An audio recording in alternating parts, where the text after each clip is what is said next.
सुमनसवन्दित सुन्दरि माधवि चन्द्र सहोदरि हेममयि मुनिगणवन्दित मोक्षप्रदायिनि मञ्जुळवासिनि वेदनुते पङ्कजवासिनि देव सुपूजित सद्गुणवर्षिणि शान्तियुते जय जय हे मधुसूदन कामिनि आदिलक्ष्मि जय पालय माम्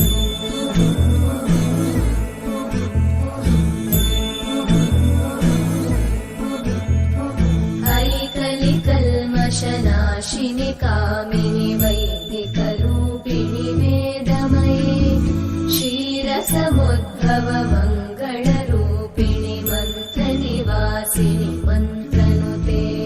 मङ्गलदायिनि अम्बुजवासिनि देवगणाश्रितपादयुते जय जय हे मधुसूदन